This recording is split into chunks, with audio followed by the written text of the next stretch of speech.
Hi, my name is Chloe Wohlers, and I'm currently a junior at South Tahoe High School. For my fourth sports med project that focuses on nutrition, I will be talking about caffeine.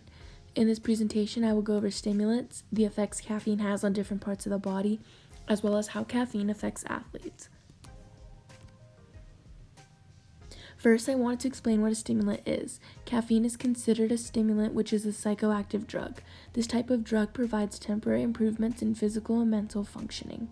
It also elevates your mood and increases assertiveness, energy, and overall well-being. This is because it affects the central nervous system, where I'll explain the functions of this system later on in my presentation. The effects that this drug produces leads to addiction, as consumers enjoy the feeling and slowly build a tolerance to the drug, leading to them taking higher doses in order to achieve that same effect. Stimulants are seen all over the world in illegal and legal substances. Here are the most common stimulants seen in today's society. Caffeine is highly addictive and is found in coffee, tea, chocolates, yerba mates, candy, medicine, and soft drinks. Nicotine is also extremely addictive and is seen in vapes, cigarettes, gum, and more. Cocaine is an illegal stimulant that is absorbed by being snorted, inhaled, injected, or consumed orally. Methamphetamine is also extremely addictive and destroys tissues in the brain, which leads to brain damage.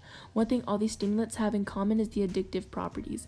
They all make the consumer feel energetic, alive, and overall feeling great. These effects lead to them becoming addictive and make consumers crave more in order to achieve that same high. Furthermore, stimulants are often abused by students and athletes as a way to enhance their performance. Out of all the stimulants, I will be focusing on caffeine. It is the most widely used legal psychoactive drug in the world. This stimulant affects your central nervous system and is found in foods and medicine. Caffeine is highly addictive and is commonly consumed in order to feel energized. Users who tend to consume caffeine consistently are at risk of developing a tolerance to the caffeine, which means they will need to take higher doses in order to achieve that same effect they initially felt or desire. As explained earlier, caffeine affects the central nervous system. This system is in charge of the brain and spinal cord. The function of the spinal cord is to send signals between the brain and the rest of the body. It also controls simple musculoskeletal reflexes without input from the brain. The brain, on the other hand, is responsible for integrating most sensory information and coordinating body function, both consciously and unconsciously. Complex functions such as thinking and feeling, as well as regulation of homeostasis, contribute to different parts of the brain. Here are some overall effects caffeine has to our body. Since it is well absorbed, short-term effects of caffeine usually will begin 5 to 30 minutes after it is consumed. The effects of caffeine can last 1 to 6 hours. Some of these include mental alertness, decreases drowsiness and fatigue. However, caffeine should not be used as a substitute for sleep. It also provides more energy, which will make you feel more alive, and it is known to improve one's overall well-being. Here are some ways caffeine has an impact on the overall human body. Some benefit and some don't benefit your body.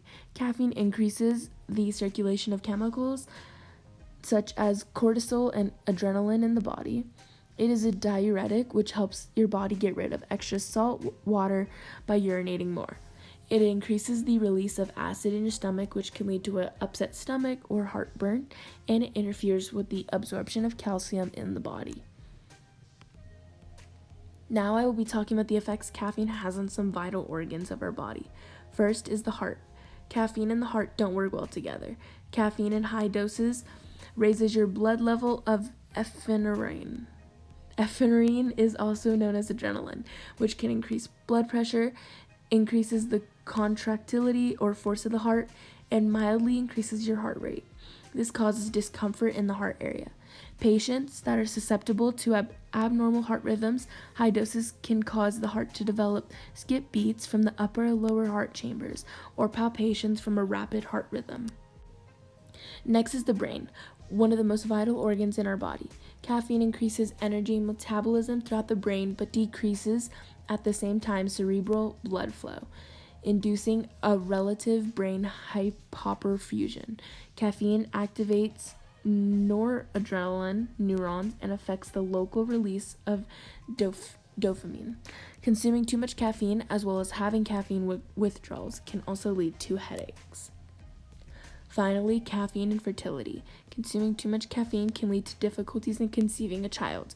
If you are already pregnant, consuming too much caffeine can lead to a miscarriage or development of issues in the newborn. However, this doesn't mean you can't consume any caffeine when you're pregnant.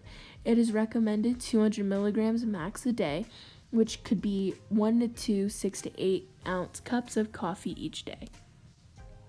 The Journal of International Society of Sports Nutrition summarized the effects of caffeine on exercise. To briefly explain, caffeine is proven to show improvements in performance when consumed in smaller doses, as it alerts the athlete and enhances their exercise's performance. However, these results may not be true for all.